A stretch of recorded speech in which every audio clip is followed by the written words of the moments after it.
Meus amados irmãos e irmãs, vamos abrir as nossas Bíblias agora em Lucas, Evangelho de Lucas, capítulo 7, verso 11 ao 17.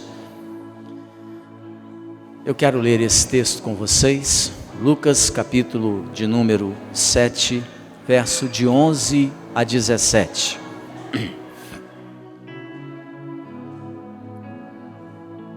Nessa noite, o tema da minha ministração é Cristo e as multidões. Você já viu na Bíblia que Jesus sempre anda cercado de multidão? Nem sempre a multidão é um bom negócio, mas existem multidões e multidões. E eu quero que você entenda isso hoje, nesse texto da palavra de Deus. Cristo e as multidões. O que aconteceu? Lucas 7, 11 a 17, a palavra de Deus diz assim: Em dia subsequente, dirigia-se Jesus a uma cidade chamada Naim, e iam com ele os seus discípulos e numerosa multidão. Olha aí. Como se aproximasse da porta da cidade, eis que saía o enterro do filho único de uma viúva, e uma grande multidão da cidade ia com ela. Outra multidão, o encontro de duas multidões, uma que entrava com Jesus e outra que saía com a viúva de Naim. Olha aí. Vendo-a, o Senhor se compadeceu dela e lhe disse: não chores. Verso 13. No verso 14, chegando-se, tocou o esquife e parando os que o conduziam, disse: jovem, eu te mando, levanta-te. Sentou-se o que estivera morto e passou a falar, e Jesus o restituiu à sua mãe. Todos ficaram possuídos de temor e glorificavam a Deus, dizendo: grande profeta se levantou entre nós e Deus visitou o seu povo. Esta notícia a respeito dele divulgou-se por toda a Judeia e por toda a circunvizinhança. Amém. Vamos orar mesmo assentados, queridos. Feche seus olhos. Pai querido, nós dedicamos e entregamos ao Senhor mais uma vez a ministração dessa palavra. E te pedimos, Espírito Santo, que o Senhor possa alargar o nosso coração, abrir, ó Deus, o nosso coração, para entendermos as revelações da Tua palavra. E que esta palavra, ó Espírito Santo amado, possa transformar a nossa vida. Senhor, nós precisamos de vidas transformadas, porque, ó Pai, nós temos muita religião no nosso coração e na nossa cabeça, mas nós precisamos de transformação, e nós sabemos, Espírito Santo, que o Senhor é o único que pode nos convencer acerca do pecado, da justiça e do juízo. Nós sabemos que o Senhor é o único que pode transformar a nossa vida, e por isso nós oramos, pedindo que nessa noite o Senhor use desse momento, da Tua palavra, desta ministração, para gerar uma mudança no nosso coração e na nossa vida, em nome de Jesus, amém. Meus amados irmãos e irmãs, esse texto da palavra de Deus diz que Jesus novamente está pregando, ensinando, ministrando a palavra de Deus, e aonde Jesus vai, você percebe nos evangelhos que uma multidão o acompanha. Muitas vezes essa multidão está interessada não naquilo que Jesus prega, não naquilo que Jesus ensina, não naquilo que Jesus tem para revelar da parte de Deus, mas eles estão interessados nos benefícios que eles podem usufruir daquele relacionamento que eles têm com Jesus. Por exemplo, quando Jesus multiplica pão e peixe, o povo fica todo entusiasmado. E eles até queriam fazer de Jesus rei de Israel, porque Jesus estava matando a fome daqueles necessitados. Eles não estavam ali por causa de Jesus. Estavam ali por causa do pão que haviam comido e do peixe que haviam experimentado. Outras vezes, nós encontramos Jesus ministrando a palavra de Deus e as pessoas em volta querendo receber da parte de Deus a cura, ao ponto de que alguns, ao receberem esse benefício, nunca mais voltavam. Por exemplo, sua memória te traz alguém? Os 10 leprosos, lembra? Que gritavam quando Jesus passava com uma multidão, gritavam a Jesus e pediam que Jesus tivesse misericórdia deles, e Jesus então teve misericórdia deles, e então aqueles homens receberam uma bênção, um benefício, um favor de Deus, foram curados, restaurados, mas apenas um voltou, e quando ele volta, Jesus pergunta: onde estão os outros 9? Na verdade, entre os 10, que fazia parte daquela pequena multidão, 9 apenas queriam o benefício. Um estava disposto a não apenas usufruir da bênção, mas em servir o Senhor da bênção. Agora, diz aqui esse texto, nos fala que Jesus tem um encontro na porta da cidade de Naim.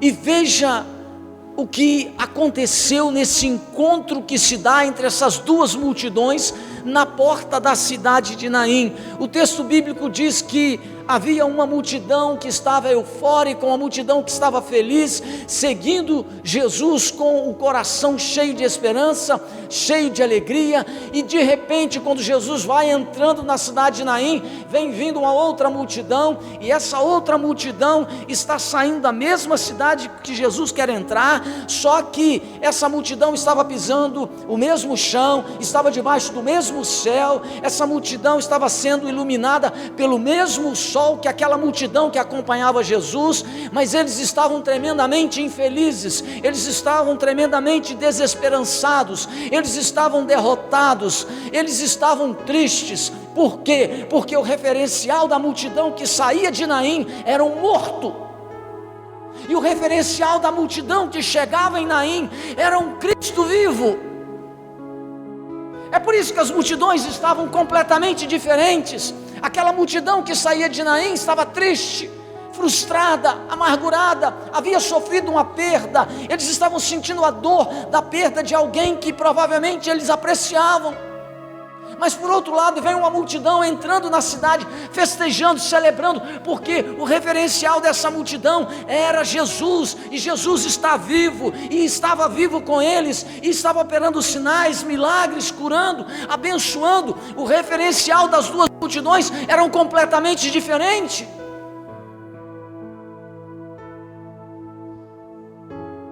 Todos os dias, você e eu encontramos esses dois tipos de multidão. Todos os dias, você e eu passamos por gente assim na rua. Nós passamos por pessoas que estão tristes. Elas não precisam falar nada com a gente, você nem as conhece, mas só de olhar para o rosto dessas pessoas, você vê que elas estão tristes, que elas estão frustradas, que alguma coisa não está indo bem no coração delas, porque elas revelam isso no seu rosto. Aliás, é bíblico, porque a Bíblia diz que o coração alegre faz o quê, irmãos? Aformoseia o rosto. Então, se o coração está triste, o rosto está o quê?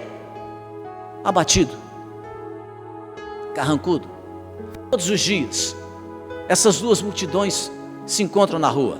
Aquela multidão que está feliz, aquela multidão que está realizada, aquele pessoal que está andando com Jesus, que está vivendo com Jesus em obediência à sua palavra. Eles têm lutas, eles têm problemas, eles têm dificuldades, porque quem anda com Cristo passa por provações. Jesus disse: na vida tereis aflições. Quem anda com Jesus passa por aflições, mas tem felicidade no coração, tem esperança na vida, tem convicção de que vai superar as dificuldades e as crises. Quem anda com Cristo tem lutas, mas tem felicidade e tem certeza da vitória. Mas aquela multidão que anda sem Jesus e que passa por nós na rua, essa multidão, muitas vezes, elas estão abatidas, infelizes, vencidas, porque elas não têm referencial. Veja que na cidade de Naim, você tem duas multidões saindo, uma saindo e a outra entrando. A multidão que sai, o referencial dela era um defunto. E quando você olha para um defunto, você vê morte. Você vê o fim da minha e da sua existência enquanto pessoa humana. A outra multidão que chega tem um referencial vivo. É Jesus de Nazaré. E eles olham para Jesus e eles enxergam que através de Cristo a vida eterna é real. Eles enxergam que através de Jesus o poder de Deus se manifesta entre os homens, curando paralíticos, libertando os enfermos, expulsando os demônios daqueles que estão oprimidos. Eles olham para Jesus e eles têm expectativa de milagre. Essa é a diferença entre muitos de nós que estamos aqui. Alguns de vocês botam os olhos só no problema, só na dificuldade, só na sua tristeza, só no tamanho do seu problema. Então o seu referencial é uma encrenca, e essa encrenca se torna um grande impedimento, e aí você se abate, você se entristece, você se enfraquece, você se fragiliza emocionalmente. Você olha para o céu e diz assim: mas eu não sei porque isso está acontecendo comigo. Mas há um outro grupo entre nós, os crentes, que apesar das lutas, apesar dos problemas, apesar das crises, que algumas vezes visita a minha e a sua casa, nós continuamos olhando firmemente para o autor e consumador da fé, e nós sabemos que essa crise vai passar, que esse problema será vencido, e que a bênção de Deus vai nos sustentar para uma vida vitoriosa. São duas multidões diferentes. O texto bíblico revela para mim e para você que sempre existirão esses dois tipos de multidão com as quais nós vamos encontrar na nossa vida, no nosso dia a dia, na nossa existência. O texto bíblico que lemos nos diz que a primeira multidão que vinha com Cristo estava cheio de alegria e de emoção. Não era à toa, porque elas tinham a companhia de Jesus. A segunda multidão estava infeliz por uma razão bem clara. A multidão que saía da cidade de Naim estava infeliz porque o ponto de referência delas era o pior possível, era uma pessoa morta. E pessoas mortas, elas não inspiram a gente a felicidade e nem a realização. Preste atenção, meu querido e minha querida, porque você pode estar olhando para um ponto de referência ruim. Você tem que tomar cuidado, porque você precisa ter bons referenciais para a sua vida. Se você quer ter uma vida cristã, se você quer ter uma vida bem-sucedida, você precisa ter bons referenciais. E o melhor referencial que você e eu podemos ter é a pessoa maravilhosa do Senhor Jesus. Não existe um referencial melhor do que esse. Não existe um referencial para a minha e para a sua vida melhor do que Cristo, porque quando nós olhamos para Jesus, nós recebemos fé para o nosso coração. Quando nós temos um relacionamento próximo com Cristo, nós recebemos ânimo para a nossa vida e para a nossa caminhada. Os problemas da vida, as crises que os filhos às vezes criam para nós, os problemas que a gente enfrenta dentro da nossa família, eles são graves às vezes, mas eles não serão intransponíveis, porque com Cristo, com a presença de Jesus, o apóstolo Paulo já escrevia dizendo: tudo posso naquele que me fortalece, e o Senhor te fortalecerá para a vitória. Qual é o seu problema? Qual é a sua dificuldade? A dificuldade daquela mulher que estava saindo da cidade de Naim é que ela havia perdido o filho dela, talvez o único. Talvez ela não tivesse mais ninguém. Essa era a dificuldade dela. E aí, a palavra de Deus nos diz e nos revela que Jesus faz algo inusitado naquele momento. A palavra de Deus nos diz que Jesus interrompe aquela primeira multidão que vem saindo da cidade cheia de tristeza, cheia de angústia, cheio de problemas. Ele interrompe o caminhar daquela mãe angustiada, sofrida, chorando, pesarosa pela perda que estava experimentando. Jesus interrompe a marcha dessa multidão que caminha com a morte. O texto bíblico diz que Jesus, ele para aquela multidão, que Jesus interrompe aquele enterro, que Jesus para aquele caixão, e que ele então toma algumas atitudes extraordinárias, que eu quero compartilhar com você.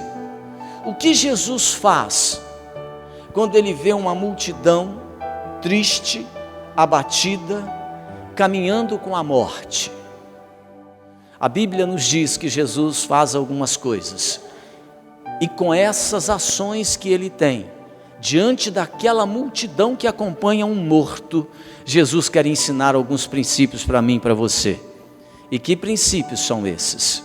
Veja, em primeiro lugar, a Bíblia nos diz que Jesus olhou para aquela multidão desesperançada e sentiu compaixão.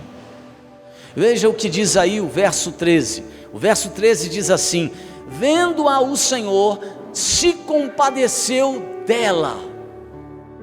Preste atenção, quando Jesus vê aquela mãe sofrida, quando Jesus vê aquela mãe que perdeu um filho, quando Jesus olha para aquela multidão que chora a desesperança da perda, quando Jesus percebe aquilo tudo, Jesus se compadece desse tipo de gente. Jesus se importou com o drama daquela mulher, com a dor daquela multidão. Jesus não aceitou o caminho do cemitério. No mundo que Jesus planejou, ele não havia planejado a estrada da morte para mim e para você. Jesus, diz o texto, ele se importou com a tragédia daquele povo e ele agiu. Ele quer dizer para você e para mim o seguinte: que ele, Jesus, se interessa pela sua luta, que ele, Jesus, se preocupa com a sua dor, com o seu sofrimento, seja ele qual for, que ele, Jesus, sabe da sua frustração e sabe das suas falhas, que ele, Jesus, quer fazer uma mudança na sua vida, que ele, Jesus, quer que você tire os olhos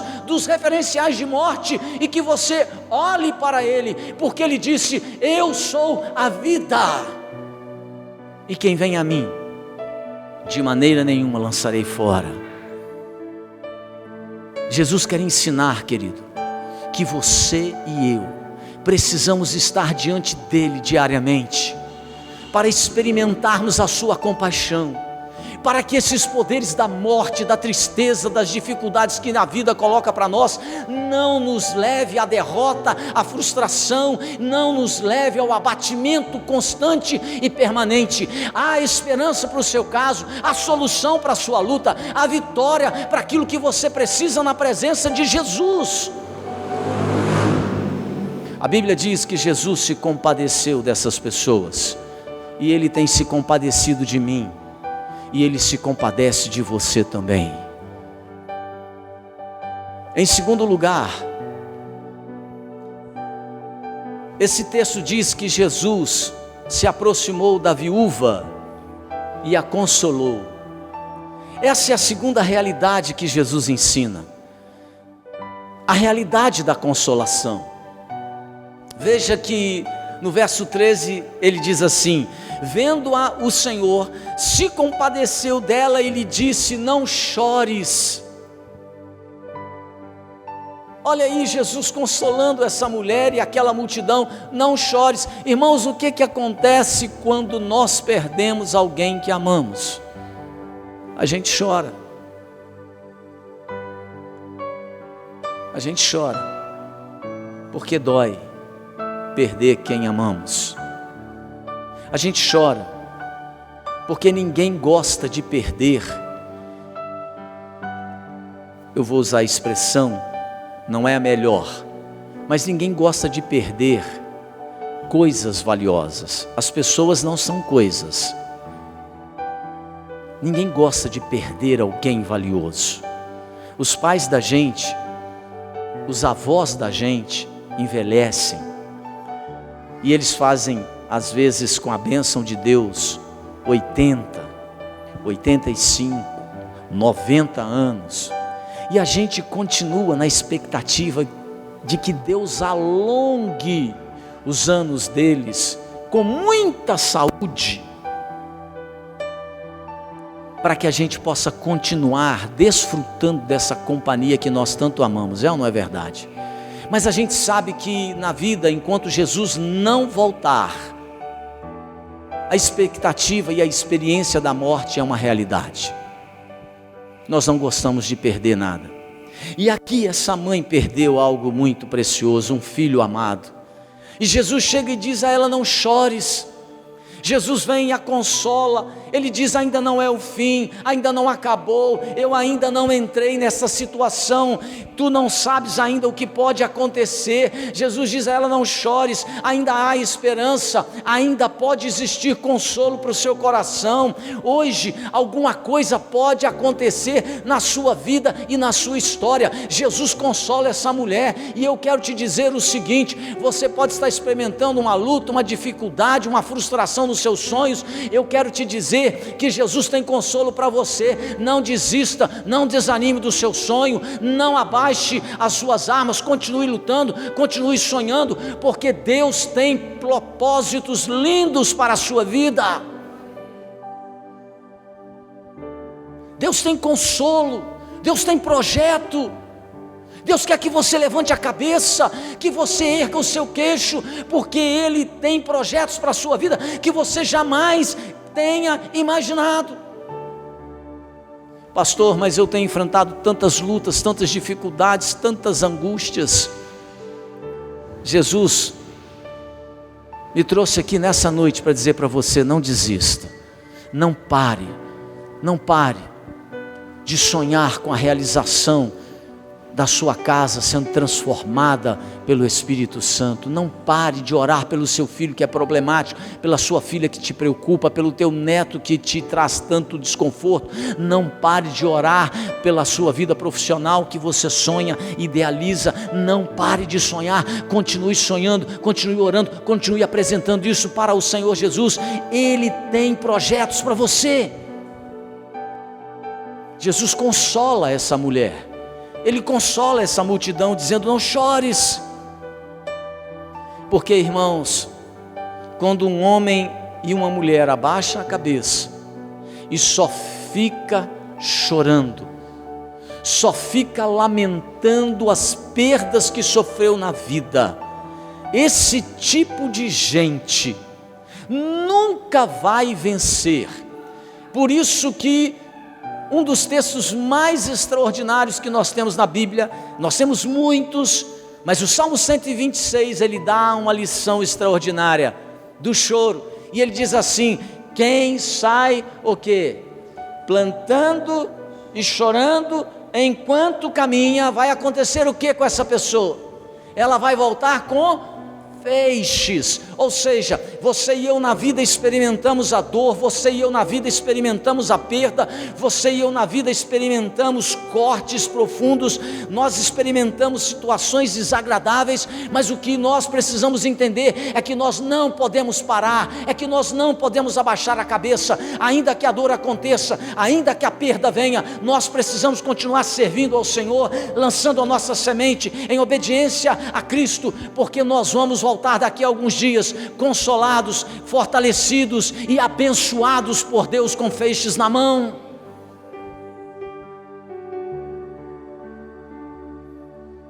Em terceiro lugar, esse texto bíblico diz que houve uma intervenção de Jesus. Veja o que ele diz no verso 14: chegando-se, tocou o esquife, e parando os que conduziam, disse. Veja só, a Bíblia diz que Jesus, ao olhar aquela multidão que tinha como referencial um morto, Jesus, ele intervém. Que coisa maravilhosa! O verso 14 diz que Jesus parou aquele caixão, ele parou aquele esquife, ele parou aquele enterro, que Jesus parou a morte, que Jesus interferiu naquele processo de morte. E hoje à noite nós estamos crendo, irmãos, aqui no nosso coração, crendo por você e crendo também em nome de Jesus, que pode haver uma intervenção de Deus na sua situação. Nós cremos e eu creio que Jesus se importa com a sua vida, eu creio que Jesus se importa com a sua situação, que Jesus sente o seu drama, que Jesus tem o coração dilatado para a sua vida, que o que toca em você dói também em Cristo, que Ele tem uma palavra de consolo para a sua vida, que Jesus pode interferir hoje na sua vida, nessa situação que você tem necessidade, que Ele pode começar hoje aqui a reconstruir a sua história, Ele pode entrar no seu coração desabitado, ou no seu coração que só olha para essa situação de morte, e Ele pode preencher esse vazio, ministrando vida, esperança, ministrando transformação na sua vida. Jesus, Ele pode perdoar os seus pecados, Jesus pode estancar esse espírito de morte que vai roubando do seu coração a alegria, a esperança. Jesus, diz esse texto, Ele interfere. E glória a Deus, porque Jesus tem interferido muitas vezes na minha e na sua vida. Quantas vezes Ele interferiu na sua vida, poupou a sua vida, poupou a sua história, poupou a sua casa. Jesus continua sendo o mesmo ontem, hoje e o será eternamente. Ele continuará intervindo na sua vida para te livrar, para te guardar, de maneira que você possa entrar um dia pelos portais da vida eterna em fé, para a glória de Deus. Jesus intervém. Duas multidões, uma tinha um referencial de vida, que era Cristo, a outra tinha um referencial de morte, e Jesus interveio. Em quarto lugar, o que esse texto nos diz é que o Senhor Jesus interfere, mas Ele interfere num espírito de total reconstrução. Essa é a quarta realidade. Todas as vezes que Jesus interfere na minha e na sua vida, Ele faz isso com um espírito de total reconstrução. Você já viu aquele tipo de gente que gosta de atravessar um boi na sua linha, mas não é para promover a reconstrução da sua vida? Às vezes o cara interfere na sua vida, quando você está vivendo num problema, mas é para jogar mais lenha na fogueira, é para jogar mais gasolina no fogo, é para, em vez de te ajudar, incendiar o negócio mais. Esse tipo de intervenção, de interferência é maligna, mas quando Jesus interfere, Ele faz isso num espírito de total reconstrução. Veja o que diz o verso 14. O verso 14 diz que Jesus falou ao morto. Aqui, você pode imaginar a cena? Tira os olhos de Jesus e vê o seu pastor. Imagina um caixão aqui e o pastor conversando com o morto.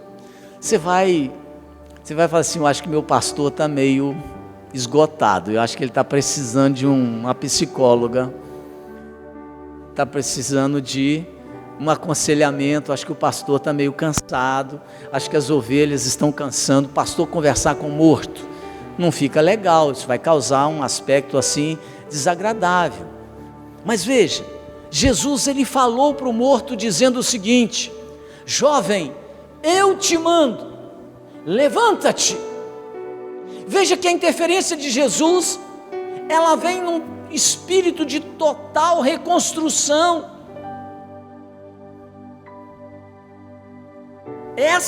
Agora a galera que é nova aqui, presta atenção. Essa é a história de Jesus intervindo na vida de um jovem morto.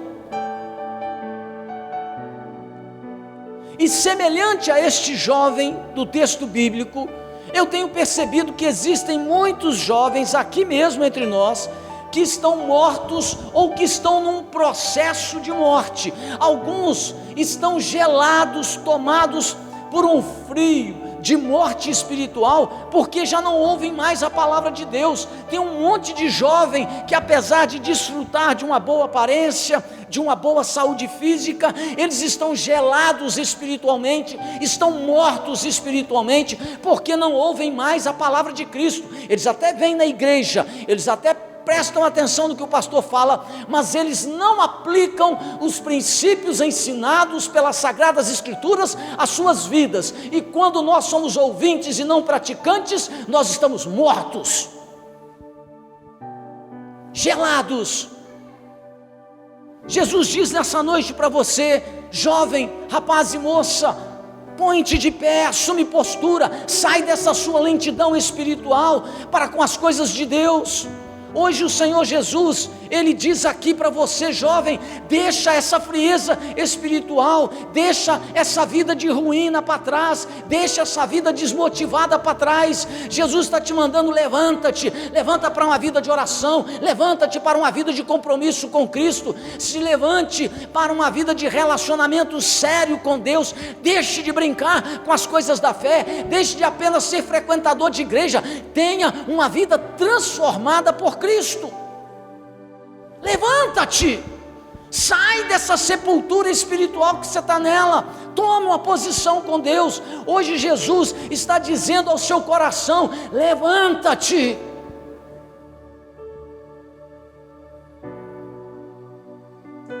Quantos jovens estão precisando sair da morte espiritual em que eles se enfiaram? Mas não é só o jovem não.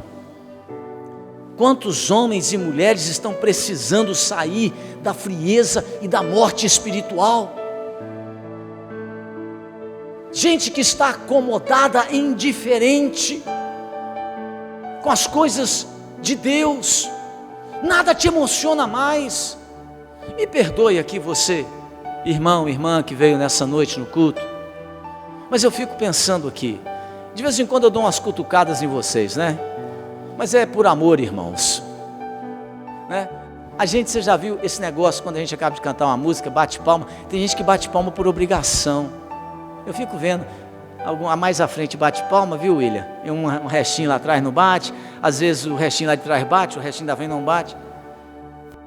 Pelo amor de Deus, irmão, nós tínhamos que bater palma, pular, sapatear. Você precisa de ver quando eu estou na frente da televisão, José Mário, assistindo aqueles, não vou falar uma palavra certa, assistindo o meu Flamengo. Toca essa bola, camarada, pelo amor de Deus, solta esse passe, cidadão. A Lu fala assim: bem, você está fazendo o que aqui na sala?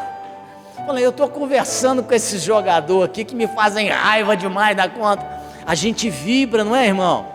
Mas na igreja, acaba a música, parece que é obrigação bater palma. Eu, irmão, bato palma com vontade. Pastor, eu não gosto de bater palma. Eu não quero saber se você gosta. A Bíblia diz assim: batei palmas todos os povos, celebrai ao Senhor com júbilo. Salmo 100. Deus não quer defunto aqui não, senão vai parar o seu carro, a sua casa e dizer: levanta-te. Irmãos, nós temos que tomar cuidado com a morte e com a frieza espiritual dos crentes. Crente morto é uma contradição, mas tem muitos. Jesus, Ele quer que você se levante para uma vida de relacionamento com Ele. Eu vejo a cena, Jesus parado diante daquele caixão e dizendo àquele rapaz: levanta-te. E aquele menino se levanta e a primeira coisa que ele vê, o primeiro rosto que ele vê é o de Cristo, com aquele sorriso para ele. Hein, Emerson, esse sorriso aberto que você tem, né?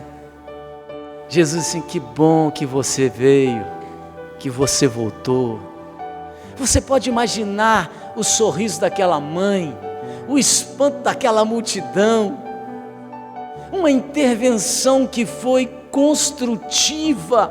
Alguns de nós gostamos de fazer interferência na vida dos outros, mas é para piorar o caso. Jesus interfere para reconstruir para a glória de Deus. Eu posso ouvir um amém? Amém. E para terminar, porque eu já te cansei, em quinto lugar, Esse texto diz que a intervenção de Jesus restituiu o moço à sua mãe. O verso de número 15 diz aí: e Jesus o restituiu à sua mãe. Meu amado, preste atenção. O único que pode restituir alguma coisa à minha vida e à sua vida é Cristo. Só Jesus restitui de verdade. Só Jesus pode promover um despertamento na minha e na sua vida. Esta palavra restituição, ela só é plenamente verdadeira quando ela vem de Jesus para a minha e para a sua vida. Jesus é o único que pode restituir algum valor à minha e à sua vida. O imposto de renda não restitui, o dinheiro você pode ter ele, mas ele não vai te restituir plenamente. Uma noite no motel não vai te restituir coisa nenhuma. As drogas não restituem nada à vida de uma pessoa, ela não limpa a vida de uma pessoa, mas Jesus restitui, e Ele quer restituir a você a alegria da salvação, a alegria de estar na casa do Senhor, a alegria de servir ao Senhor. Jesus quer nessa noite restituir a você um coração que é capaz de celebrar a Deus com espontaneidade e com generosidade e com voluntariedade. O Senhor quer restituir a você aquilo que você perdeu, que é a sua alegria de estar na presença dEle, é a sua alegria de estar na casa do Senhor para celebrar o nome dEle. Jesus quer te restituir. Quantos de nós precisamos dessa restituição? Quantos de nós viemos à igreja porque somos religiosos e precisamos de uma restituição, porque essa religião é chata, essa religião é muito enjoada, esse negócio de ser religioso cansa.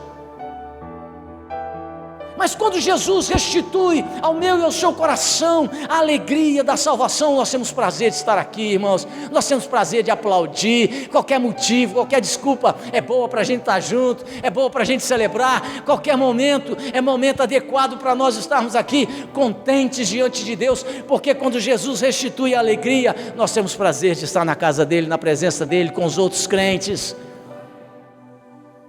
E a gente para com essa bobiça de dizer que na igreja tem gente que envergonha o evangelho. Ai, ai, ai, ai, ai. Na igreja tem gente que envergonha o evangelho, e não é de agora não, viu? Lá entre os 12 apóstolos, o Judas fez uma maior avacalhação. Ou você acha que não fez? Ah, é só na metodista que tem gente que envergonha o evangelho. Vai lá no colégio apostólico. Judas, traidor, vendeu Jesus, ladrão, roubava do dízimo e da oferta que Jesus recebia para o ministério. Para com isso. Você está precisando é de ser restituído nessa noite. E Jesus me mandou aqui para que você ouvisse isso. Ele quer te restituir a alegria da salvação, a disposição para você servir a Deus e parar com esse negócio de ficar só sentado no banco da igreja, ilustrando o banco. Jesus quer que você receba uma restituição de vida, como Ele deu àquele jovem, e eu estou aqui para profetizar isso sobre você, em nome de Jesus. O texto bíblico diz que sempre que Jesus interfere em nós, há implicações sérias. Sempre que Jesus interfere na vida de alguém, na minha, na sua, há implicações sérias. Por exemplo, eu estou terminando. Quando Jesus interferiu na minha vida, aconteceram algumas implicações sérias. Isso aconteceu pela primeira vez, que eu me recordo de maneira muito forte, quando eu tinha 14 anos. Eu não era crente, eu era religioso. Então eu ia na igreja, o pastor pregava e ensinava, mas eu vivia de acordo com o que eu achava que devia. Viu, Ronaldo? Ronaldo, o pastor falava. mas eu vivia de acordo com o que eu achava que devia. Era o meu jeito, era o meu estilo, era a minha decisão. Só que eu sempre pensei, Ronaldo, que eu ia viver pelo menos uns 85, 90 anos. Eu tinha 14 anos nessa época. Aí a vida apronta com a gente, né? A vida apronta com a gente. E aí eu sofri aquele acidente seríssimo. Caí de uma árvore enorme na fazenda aonde eu morava. Quando eu caio, me arrebento todo, quebro todo, e eu começo a morrer com 14 anos. Eu digo para você o seguinte, sem medo de errar, alguns de nós nem vemos quando a morte nos pega, porque foi tão rápido comigo, que eu estava morrendo e não dá tempo de você fazer nada. E quando eu estava morrendo, houve uma interferência de Deus. Eu não era convertido. O retireiro da fazenda me pegou no colo, lembra da história? Eu todo sangrando, quebrado, morrendo. Eu estava indo embora e vi a minha mãe desesperada, a minha avó chorando. E aí eu tinha quebrado todo o maxilar. Eu falei com a avó. Eu estava sumindo, indo embora, morrendo, coração parando. Eu só falei assim: vó, Deus é grande. Quando eu falei isso, falei assim, que eu quebrei o côndilo do maxilar, tudo, e dente. Falei: vó, Deus é grande. Deus interferiu. Deus se colocou à minha direita. Eu me lembro disso como se fosse hoje, de maneira muito emocionada. O Senhor ao meu lado, Ele falou assim: hoje eu poupo a sua vida. Foi uma interferência que teve consequências. Teve consequências. Mas nós somos duros, irmãos. Nós somos teimosos contra a bondade de Deus. Assim que eu escapuli da morte, eu continuei a minha vida, do meu jeito, da minha forma, com as minhas convicções. Mas aí Deus é tão bom, que 2 anos depois, Ele interferiu de novo. Eu estava num culto como esse, protocolar. Sabe como é que é? Domingo à noite, William, você tem que ir para a igreja. Você não pode ficar em casa, né, Pingo? Domingo à noite tem que ir para a igreja. Aí eu vou, por tradição. Chego lá, Deus interfere na minha vida. Eu estou no final da pregação e o pregador faz um apelo: quem quer aceitar Jesus? Eu estou no meio do banco e Deus fala assim comigo: você precisa mudar de vida. Você precisa mudar de vida. Irmãos, eu me desmancho no banco de chorar. Levanto e vou na frente. Eu podia lavar o chão daquela igreja com as minhas lágrimas. E quando eu estou ali, há consequências. Quando há interferência de Deus, e eu estou ali, e de novo o Senhor fala comigo no altar da igreja: hoje, já que você abriu seu coração, hoje eu te separo para ser pastor. Eu tinha 16 anos. Deus interferiu na minha vida e houve consequências. E hoje eu quero terminar esse culto dizendo para você que eu louvo a Deus por cada ano de vida que Ele me dá. A minha história teria terminado com 14 anos. Hoje eu sou pai de 2 meninos lindos que parecem com a mãe, graças a Deus. Deus me permitiu casar com uma mulher maravilhosa e estar bem casado há 28 anos. E não me canso dela, Eu devia ter orado bem, pedido a Deus uma mulher um pouquinho mais mansa. mas ela é maravilhosa. Ela tem que ser brava porque eu sou meio teimoso, ela tem que ser mais brava. Há consequências quando você recebe uma interferência de Deus. No meu caso, a consequência foi comprometimento com Cristo. E Deus quer que você se comprometa, querido. Saia dessa lentidão, dessa mesmice, desse troço chato. Fala com Deus como eu falo: Senhor, não me deixe envelhecer como pastor, fazendo as coisas porque é obrigação, porque eu sou pastor, eu tenho que fazer. Eu não quero fazer porque sou pastor, eu não quero fazer porque eu sou um sacerdote. Eu quero fazer porque eu me emociono com o Senhor, eu quero fazer porque é bom fazer para o Senhor, eu quero fazer porque o Senhor tem restituído a minha alegria, a minha satisfação. Eu quero fazer porque é bom estar com vocês. Eu quero fazer porque é uma honra para mim servir a Deus e servir a vocês. Deus quer restituir você como restituiu aquele jovem. Vamos ficar de pé e vamos orar.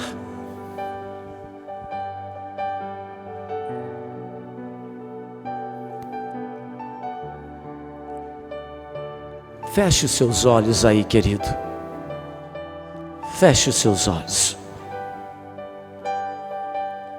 Pense um pouco naquilo que você precisa nessa noite, de uma intervenção de Deus.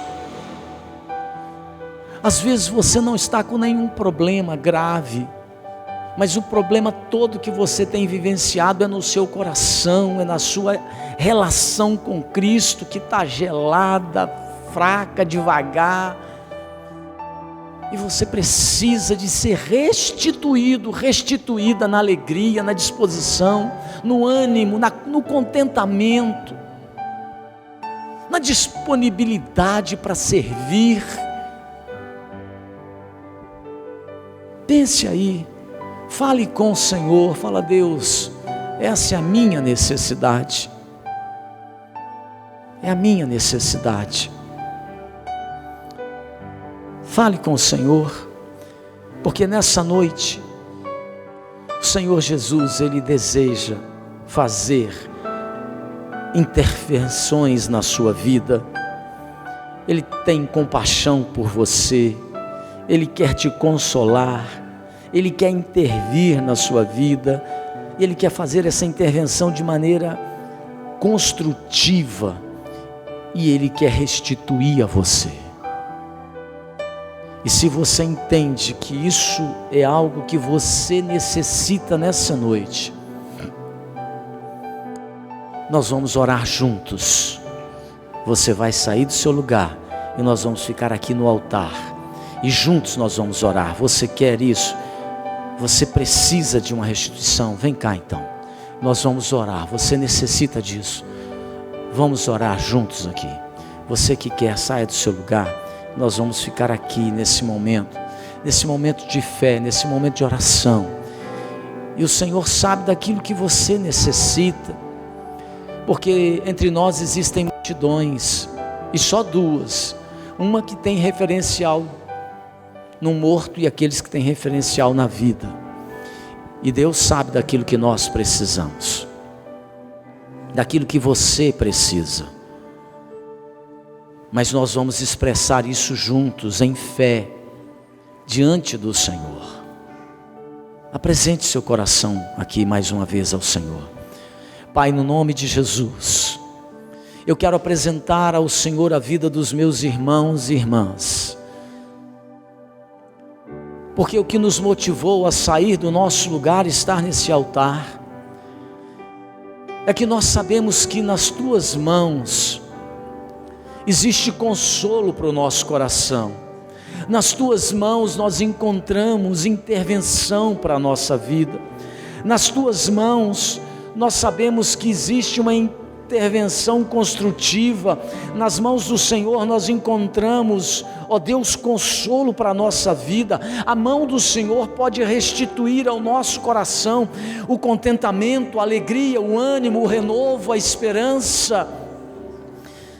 Espírito Santo, nós te pedimos nessa noite, em nome de Jesus, o Senhor que conhece o coração dos meus irmãos e das minhas irmãs, o Senhor que conhece a necessidade deles, que o Senhor esteja agora abundantemente renovando, restituindo, consolando, encorajando, trazendo uma renovação da esperança, da confiança no Senhor, na Tua palavra. Meu Pai, no nome de Jesus, toda a ação do espírito maligno que tenta roubar, ó Deus, uma vida de serviço e de contentamento na presença do Senhor, nós estamos aqui repreendendo toda essa obra do diabo em nome de Jesus. O teu povo foi separado para ser luz do mundo e sal da terra, o teu povo foi separado para ser um sacerdócio, aonde eles te servem, te adoram com alegria e com contentamento. Que isso se torne verdade maior a cada dia no coração dos meus irmãos, que toda lentidão, que toda preguiça,